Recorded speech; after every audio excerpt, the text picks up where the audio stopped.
Pela apresentação. Eu queria convidar agora o professor Vladimir e o grupo do professor Vladimir para a apresentação.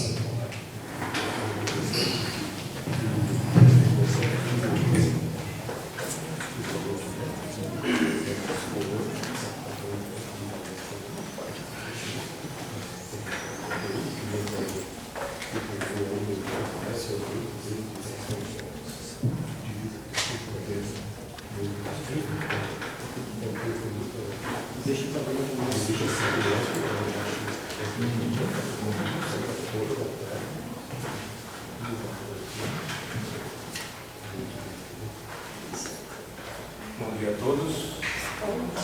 Bom dia. Alô? É sim. Vocês estão me escutando, né? Sim. Então, gente, o nosso grupo de pesquisa, ele tem um eixo importante aqui, é o eixo das ciências sociais. É o eixo norteador do nosso grupo de pesquisa. E eu vou me ater aos slides para a gente poder ser bastante sucinto aqui na nossa apresentação, tá bom? Pode passar, por gentileza.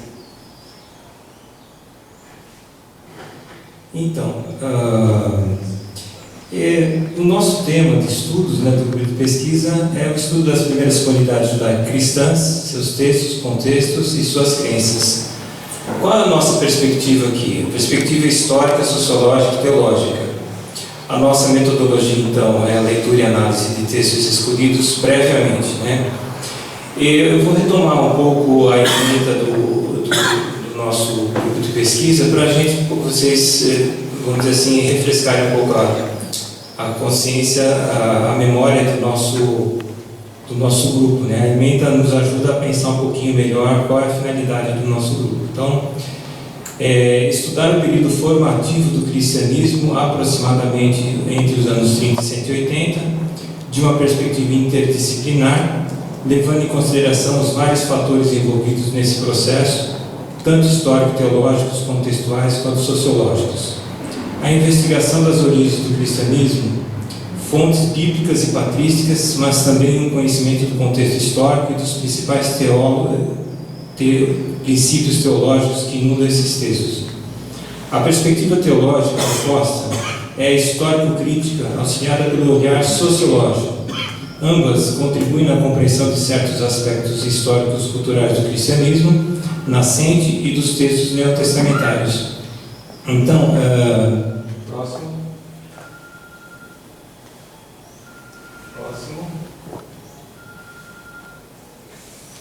Ok. Em 1993, a Comissão Bíblica, a Pontifícia Comissão Bíblica, lançou um texto, A Interpretação da Bíblia na Igreja, e ela nos alerta o seguinte: o conhecimento, um dos pontos que ela nos alerta é o seguinte: o conhecimento dos dados sociológicos que contribuem na compreensão do funcionamento econômico, cultural e religioso do mundo bíblico é indispensável à crítica histórica. Então, estudar as sociedades antigas com uma totalidade complexa e dinâmica. Subtemas que nós desenvolvemos dentro do grupo de pesquisa, da linha de pesquisa sobre as origens do cristianismo, são sistemas de mediações que se articulam para compreender minimamente a totalidade histórica do nascimento do cristianismo, isto é, fatores de influência que determinaram o aparecimento do cristianismo. Então, aqui vai aos subtemas. Próximo. Ok. Então, a sociedade sob o Império Romano, o sistema escravagista, o Estado Romano, cultura romana e helenismo, correntes de pensamento do período helenístico tardio, religiões de mistério, gnosticismo, culto ao imperador, neopitagorismo, astrologia e magia, religião romana e cultos estrangeiros, o judaísmo no período romano, a Judéia sob a administração romana, os partidos hebraicos antes da queda de Jerusalém em 70 d.C., características do judaísmo no período helenístico até a queda de Jerusalém em 70 d.C., Jerusalém no tempo de Jesus, aspectos econômicos, sociais, culturais e políticos. E próximo, por gentileza. Origens da comunidade cristã, a ideia judaico-cristã do Messias e do reinado de Deus, a questão da pobreza e as classes sociais no período greco-romano, o comunismo primitivo das comunidades cristãs, as teologias sobre Jesus nos evangelhos, a mulher na sociedade greco-romana, a igreja no início do período patrístico e sua relação com o judaísmo. Então vocês podem notar que são muitos subtemas que esse grupo está desenvolvendo. Então, são subtemas que vão ser desenvolvidos ao longo dos anos, né? E então é importante assinalar também as abordagens hermenêuticas através das ciências sociais. Então, o grupo de pesquisa tem como eixo norteador, mais uma vez reiterando, as ciências sociais, né? O eixo norteador do grupo. Então, como a gente pode notar o seguinte, próximo slide. Os textos religiosos estão unidos por uma conexão de relação recíproca com as sociedades nas quais eles nascem. É necessário um conhecimento dos comportamentos sociais que caracterizam os diversos ambientes nos quais as tradições bíblicas se formaram. Qual é o alcance das condições sociais de existência e como influenciaram as origens cristãs e os textos neotestamentários? As tradições bíblicas levam a marca dos ambientes socioculturais que as transmitiram.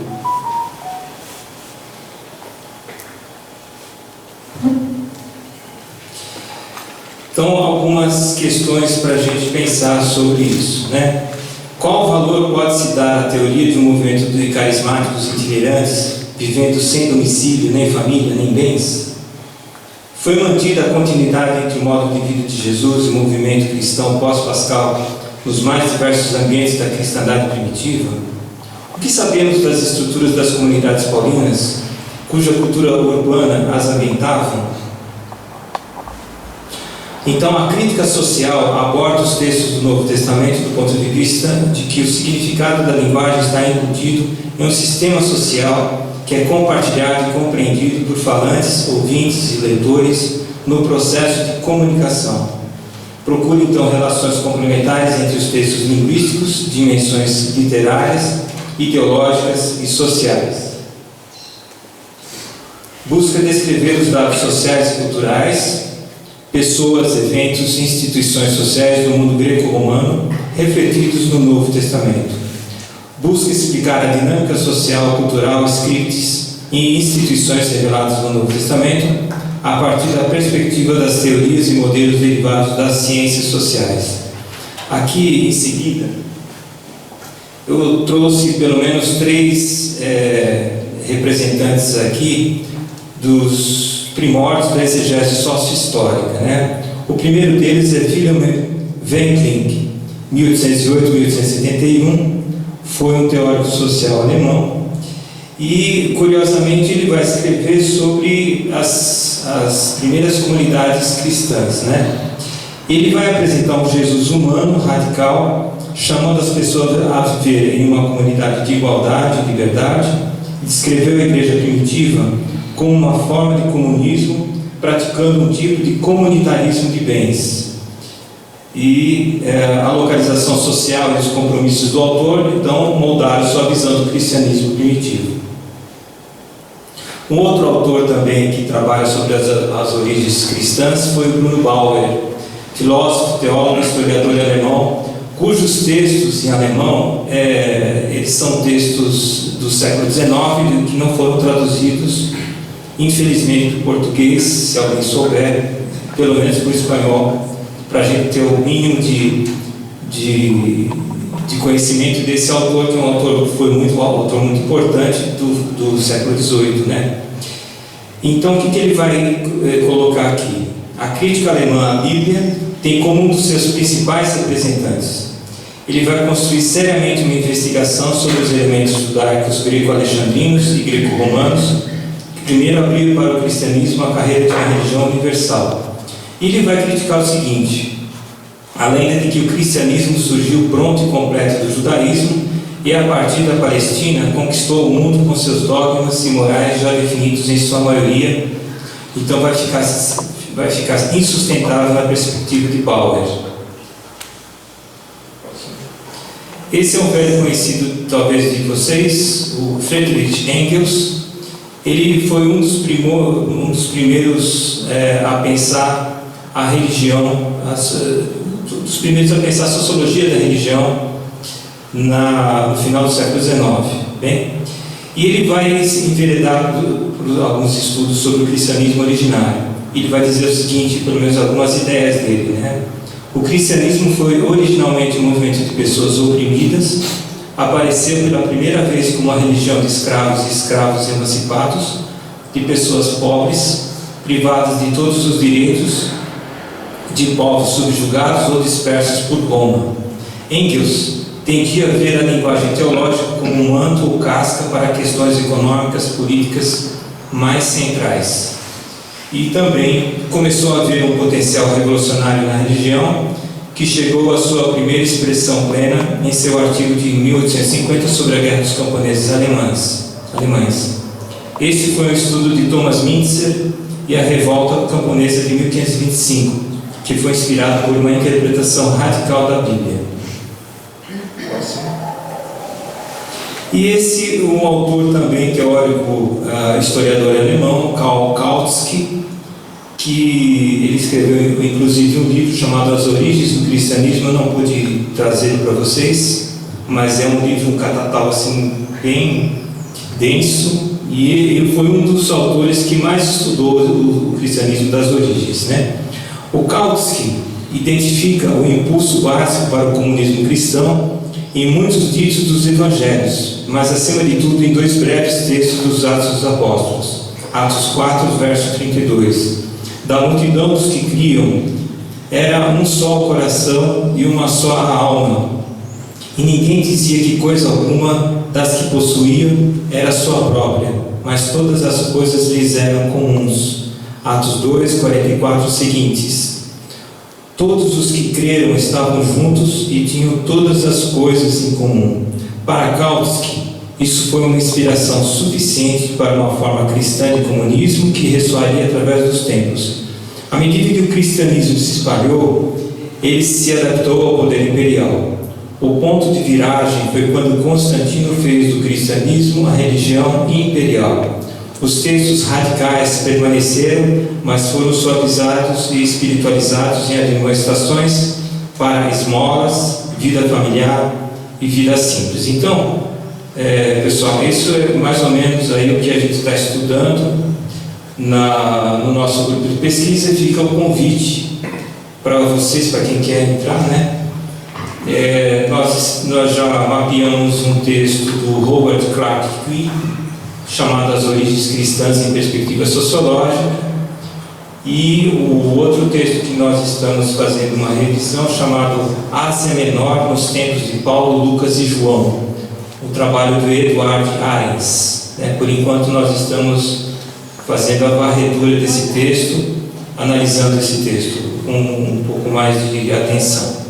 Bem, agora alguns membros do nosso grupo, o Leicester e o Gessé, eles estão encaminhando um início de estudos, né, sobre o objeto de pesquisa, no caso do Gessé, o objeto de pesquisa sobre os movimentos messiânicos na época de Jesus, e no caso do Leicester, a questão das mulheres no Novo Testamento.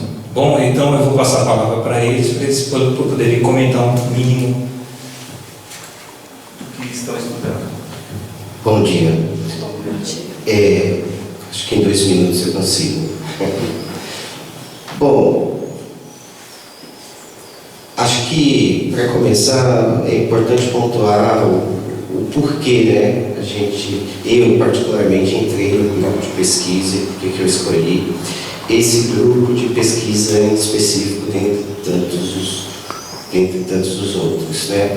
O Heschel, ele fala na obra Quem é o Homem, que um problema, ele nasce, né, do sensível. O problema, ele começa a partir de uma vivência. Então, a gente nas comunidades, na paróquia, a gente vai vivenciar e parece que a gente já vivencia um Cristo, um Messias teológico, que já teve uma produção aí milenar, mas assim, o problema para Heschel ainda ele parte de uma perplexidade. E eu sempre tive essa questão comigo, né? O que fez com que Jesus fosse considerado o Messias? Né? O que historicamente, sociologicamente, acho que essa perplexidade, esse problema me motivou a entrar nesse grupo. Estudar o cristianismo numa perspectiva histórica e sociológica. Eu fico imaginando, pensando e vendo a importância disso, né? 2020 anos, 2022 anos se passaram, qual a distância, o conceito mesmo de Messias que temos hoje, será que corresponde ou é o mesmo? O que mudou nesse tempo percorrido? Então, isso que me desperta interesse no grupo de pesquisa e o contato com esses primeiros textos que o professor citou já nos ambientaliza em todo esse universo, né? Sem sombra de dúvidas, a gente já começa a perceber como a gente lê a Bíblia numa outra interpretação também é possível e significativa, né? Então eu encontro aqui, por exemplo, nesse livro do Richard Rorty e John Hanson, né, que eles já pontuam que 2 fatos ocorreram na Palestina nos meados do primeiro século. 2 fatos importantes. O primeiro foi a vida e a morte de Jesus e depois a revolta judaica de 66 a 70. E a tese desses professores é justamente a de que todos esses movimentos e todas essas mudanças foram, na verdade, se desenvolveram pelos camponeses, né? Então aqui a gente já encontra, e ele já traz um capítulo também que mostra, né, qual é a ideia de Messias que os judeus tinham, né? Qual movimento ou qual ideia cada movimento tinha em relação ao Messias. Então, basicamente, essa é a minha preocupação e eu fico muito feliz em poder estar, digamos assim, podendo dar uma resposta à perplexidade do problema. Olá, bom dia. Eu vou ficar em pé porque eu sou um pouquinho grande e a cadeira é pequena. Primeiramente, eu agradeço ao Centro de Estudos pelo espaço de termos um grupo de pesquisa nessa linha. Né? São pouquíssimos, né? Esses os lugares onde a gente pode pesquisar um tema de tal forma. E quando eu entrei no grupo de pesquisa, eu mostrei o meu interesse ao professor sobre a figura de Madalena. Queria analisar a figura de Maria Madalena no movimento de Jesus. Porém, eu circulo por muitas comunidades cristãs, principalmente daquelas que são consideradas emergentes, né, que elas não estão em sintonia com uma tradição eclesiástica em particular.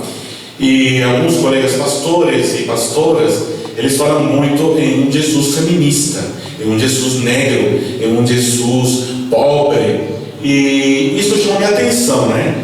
E olha, como é que a gente fala de um Jesus feminista? Como é que a gente pode falar de um Jesus feminista, um termo feminismo que é criado lá no século XIX? Como é que a gente pode categorizar Jesus como feminista?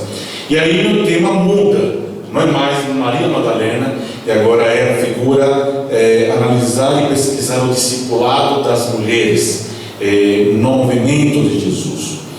E principal parte do princípio de que quando a gente fala de Jesus como feminista, inicialmente quero entender esse termo como alguém que cria uma ruptura com uma estrutura, certo? Parte daí. Neste caso, a estrutura judaica, né? E ele inaugura ou ele introduz uma nova forma, uma novidade na relação e na participação das mulheres, principalmente no contexto religioso. Agora, falar do movimento de Jesus, a gente não pode tirar ele do seu hábitat natural. A gente não pode falar de Jesus e o contexto judaico. A gente tem que falar de Jesus como judeu. A gente não pode isolá-lo. Isso é um erro que a gente percebe muitos hoje em muitos predicadores. Você tira Jesus como um objeto e esquece que ele é judeu, né? E falar então dessas primeiras pessoas que seguiram Jesus e de Jesus, é necessário fazê-lo desde seu hábitat natural, desde a religião e da cultura judaicas. Entender, precisamos fazer uma diferenciação entre o movimento de Jesus e o que eu chamo aqui de proto-cristianismo. São duas coisas diferentes, né? Porque muitos desses colegas que eu citei anteriormente, eles pegam os evangelhos canônicos e eles também pegam as cartas paulinas. Só que se nós considerarmos que os biblistas coincidem que o primeiro texto oficial neotestamentário é a carta de Paulo aos Tessalonicenses, e isso já estamos falando do ano 70, e o Evangelho de Lucas, que é outro evangelho que tem uma figura feminina bastante forte, ele se escreve entre os anos 80 e 90, segundo Alonso Schockel. Nós não estamos falando do movimento de Jesus, nós estamos falando já do proto-cristianismo, de um movimento que já tem uma teologia, que já tem uma tradição, que está começando a tomar um pouco de distância, muito leve, do judaísmo, que vai do século IV, como aprendemos com o professor Raimundo, né? Mas que esse cordão umbilical não se rompe do todo, ele continua, ele permanece. E ontem, com o professor Marivan, nós entendíamos que muitas vezes nos textos do Novo Testamento não necessariamente se está falando do que aconteceu naquele momento. Então nós precisamos inicialmente fazer essa divisão entre o que é o movimento de Jesus e o que é o movimento cristão, o movimento de Jesus já ressuscitado. A partir daí, nós precisamos entender, né, que esse movimento de Jesus, ele cria um conflito. Ele cria um conflito pela novidade que ele traz. Ele cria um conflito com a religião judaica, que onde ele se gesta. Ele cria uma situação bem complicada com a religião. E aqui é onde eu me pergunto, tá, é possível, nós temos aqui um Jesus que, textos do Evangelho, que eles recorrem à tradição judaica para fundamentar as falas de Jesus, para fundamentar o que Jesus faz, para dizer que Jesus é o Messias. Mas será que na Mishnah, na Torá, no Talmud, a gente também não encontra elementos que favoreçam a mulher? E essa é a minha pesquisa hoje. Eu quero entender se há nesses textos anteriores elementos feministas que Jesus tenha bebido para dizer assim: olha, nós vamos dar aqui uma novidade também em esse aspecto. Talvez a gente precise fazer uma Mishnah, um Midrash, né, de leitura desses textos, e inicialmente nós vamos partir desde uma hermenêutica da suspeita, porque nós não temos aqui nenhum tipo de texto que fala, não, Jesus bebeu literalmente desse pensador ou dessa tradição. Então, precisamos partir de uma hermenêutica da suspeita, fundamentada em Gadamer e em Paul Riquet, né, que são os dois grandes defensores. E outra coisa que surge dentro da minha pesquisa atualmente, há um grande antissemitismo também, porque se